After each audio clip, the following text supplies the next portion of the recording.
L'heure de notre série de fin d'année introspection, on poursuit donc notre questionnement sur le langage, notamment comment ce langage que nous utilisons aujourd'hui peut-il traduire les dysfonctionnements de nos sociétés? Est-ce que la crise s'est installée dans la langue que nous parlons au point de cadenasser peut-être les issues, de rendre possible l'émergence d'alternatives maîtrisées? Donc quelques-unes des questions que nous posons cette semaine et qu'on évoque donc aujourd'hui avec notre invité Franck Lepage. Bonjour monsieur. Bonjour. Alors vous êtes donc un militant de l'éducation populaire, vous êtes notamment connu pour vos conférences dites gesticulées qui remportent un grand succès sur Internet. Je renvoie les auditeurs d'ailleurs à votre nom, on trouve ces conférences. On va revenir sur votre action, mais j'aimerais bien qu'on commence d'abord par un constat, ce postulat que nous posons cette semaine, que la crise que nous vivons n'en finit pas aussi parce qu'elle a touché jusqu'à la langue que nous parlons.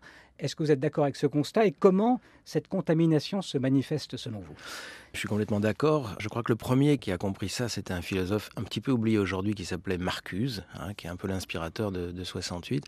Marcuse est le premier qui comprend qu'il est en train de se passer quelque chose dans le langage. Ou plus exactement, des gens sont en train de faire des choses au langage, parce que ça tombe pas du ciel ce truc-là. Il y a des officines, il y a des think tanks, il y a des lieux qui travaillent des effets de langage pour faire passer dans les opinions publiques des façons de penser. Bon.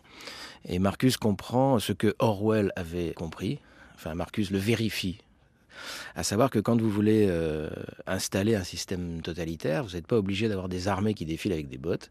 Il suffit de faire disparaître du langage tous les mots négatifs. Ça, c'est le récit d'Orwell. Ce qui est un tout petit peu inquiétant, c'est qu'on en est là, mais pour de vrai. C'est-à-dire qu'en quelques décennies, ont disparu toute possibilité de nommer négativement le capitalisme.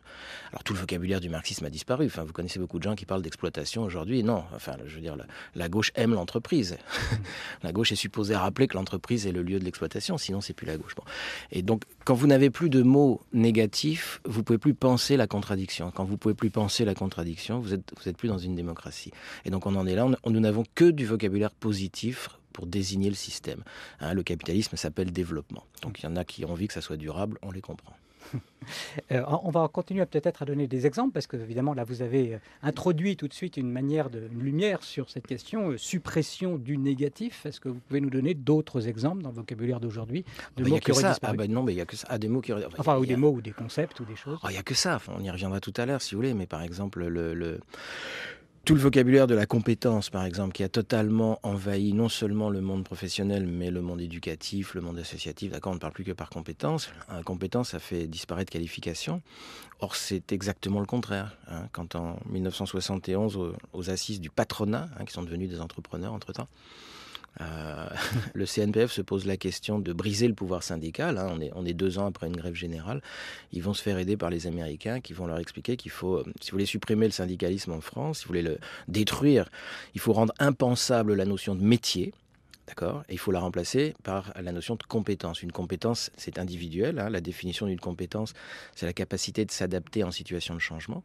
Autrement dit, une compétence, c'est toujours la soumission à une autorité. C'est le contraire d'un savoir-faire. Un savoir-faire, ça permet de faire des métiers. Une compétence, ça permet d'obéir. Voilà un exemple, puisque vous m'en demandez, de la façon dont du vocabulaire finit par rendre impensable. Alors vous imaginez, syndicalement, comment vous faites pour agréger des compétences pour qu'elles se battent. C'est mission impossible. Ça renvoie un peu à un symptôme assez général, je crois, aujourd'hui, ce qu'on pourrait appeler la disparition des métiers, c'est-à-dire ce qui pouvait résister effectivement en tant que savoir-faire. Oui, mais la disparition des métiers est programmée. Je veux dire, là, on n'a pas le temps de rentrer là-dedans, il faudra faire une émission là-dessus.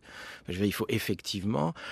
je veux dire, vous le savez comme moi, vous n'entendez que constamment, les carrières c'est fini, on va changer 50 fois de métier, il faut savoir s'adapter, etc., etc., etc. Je veux dire, toute l'employabilité n'est qu'une destruction du concept et de la notion de métier. Et alors, revenons un instant sur ce constat, sur l'abrasement du négatif. Comment ça fonctionne? Pourquoi est-ce que ça marche? Pourquoi est-ce qu'il faudrait positiver les choses pour que les choses disparaissent? Je ne suis pas neurolinguistique, mais je sais par exemple que quand vous prenez des oxymores tels que croissance négative, tels que égalité des chances. Égalité des chances, c'est une obscénité.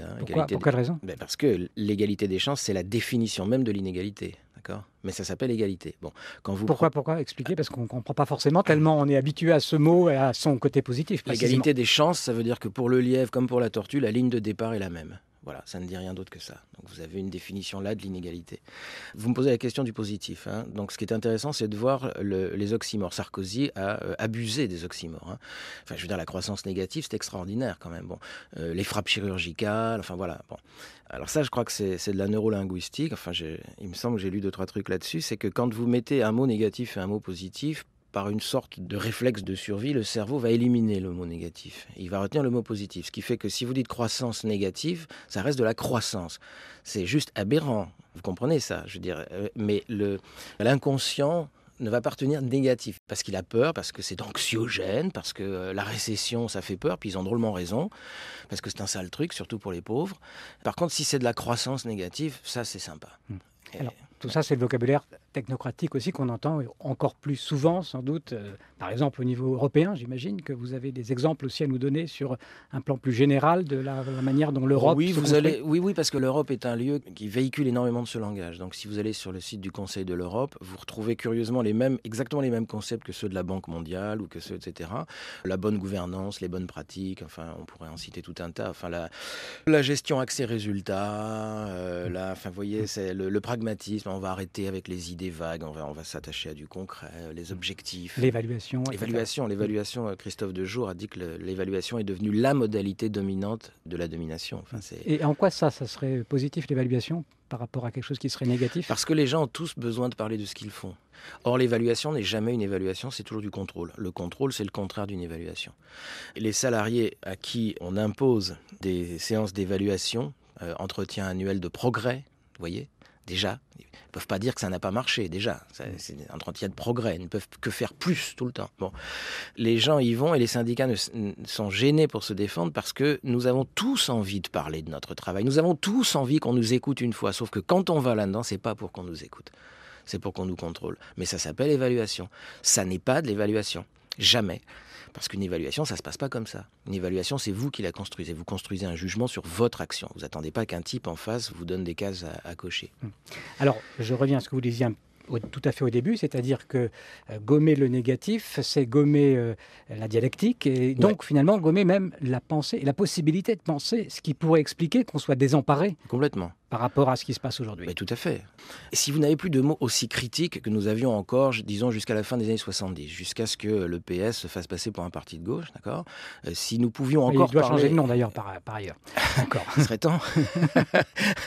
Il serait temps qu'il avoue. Si on ne peut plus parler d'exploitation, mais expliquez-moi ce que vous mettez à la place. Décrivez-moi l'exploitation, je vous attends. Parlez-moi de ce qui se passe dans les entreprises quand on maintient des gens pendant 10 ans au SMIC, d'accord, etc., etc. Donc vous voyez bien que le fait de ne pas avoir les mots ne permet plus de nommer et donc de penser la chose. Ça, c'est de la linguistique, là encore. On pense avec les mots. C'est pas le contraire. C'est pas je pense la situation et j'invente des mots. Ça marche pas comme ça. C'est il y a des mots à ma disposition, on appelle ça un vocabulaire, et avec ces mots, je peux penser la situation. Mais évidemment, si vous m'enlevez des mots et que vous me les remplacez par d'autres, si vous m'enlevez le mot pauvre, par exemple, si vous m'enlevez exploiter, et si vous me le remplacez par défavorisé, bah oui, mais attendez, on parle bien des mêmes gens, dans la même situation. Mais alors on ne se représente pas du tout le problème de la même façon. Parce que si vous me parlez d'un exploité, je cherche qui est l'exploiteur. C'est-à-dire qu'exploiter est un mot qui génère une machine à réfléchir. Si vous me parlez d'un défavorisé, il n'y a pas de défavoriseur dans la langue française. Le mot n'existe pas, d'accord ? Donc un défavorisé, c'est un état. Un exploité, c'est un processus. Je peux penser un processus, je ne peux que constater un état. Donc un défavorisé, c'est un type qui n'a pas eu de bol. Un exploité, c'est quelqu'un qui a été exploité. Pourtant, c'est la même personne, dans la même situation. On peut dire qu'il y a peut-être aussi une disparition du conflit lui-même, la possibilité de conflit, sans parler d'exploitation, mais qu'il y ait des choses qui s'opposent. Oui, tout à fait. C'est d'ailleurs quand ils osent appeler dialogue social la relation entre les syndicats et le patronat. Enfin, je veux dire, on voit bien de quoi il s'agit. Je dis, j'ai pas de dialogue social, j'ai de rapport de force, ou alors je sais pas ce que c'est qu'un syndicat. Et donc, on nous a fait passer à partir des années 80 le conflit comme le repoussoir de la démocratie. Sauf que le conflit est la condition de la démocratie. Comment faut-il réagir ? Vous venez de refonder une structure d'éducation populaire baptisée l'Ardeur. Comment vous y prenez, vous ? Quel est votre programme pour essayer de subvertir cette contamination du langage ? Sur la question du langage, on anime depuis 2007, dans une structure qui vient de s'arrêter, qui s'appelait le Pavé, on anime des ateliers de désintoxication du langage, d'accord, dans lesquels on travaille ces effets, dans lesquels on permet aux gens de comprendre ce qui ne va pas dans l'utilisation du mot compétence, ce qui ne va pas dans le recours au projet. Voilà, l'ennemi absolu, c'est projet. Pourquoi projet? Parce que ça transforme tout en marchandise. Il faut dire quoi alors? Le projet, c'est ce qui tue le désir. Écoutez, on est à France Culture, on peut y aller. Je veux dire. N'importe quelle femme est capable de comprendre la différence entre un homme qui a un désir d'elle et un homme qui a un projet sur elle. D'accord ? Donc le projet, c'est ce qui tue le désir. Le désir, c'est ce qui est instituant. C'est ce qui suppose la négociation, c'est ce qui suppose l'échec, c'est ce qui suppose l'hésitation, la créativité. Le projet, c'est de définir toutes les étapes d'un processus et de savoir exactement comment ça va se passer. Donc le projet, c'est ce qui fabrique des marchandises. Dans la nouvelle structure qu'on essaie de créer, on va continuer à travailler sur les effets de langage. Et puis, on va se concentrer sur les syndicats. On va essayer de travailler le plus possible avec des organisations syndicales. Parce que, comme je vous l'ai dit tout à l'heure, armer les syndicats contre compétences, armer les syndicats contre évaluation, c'est pas inutile.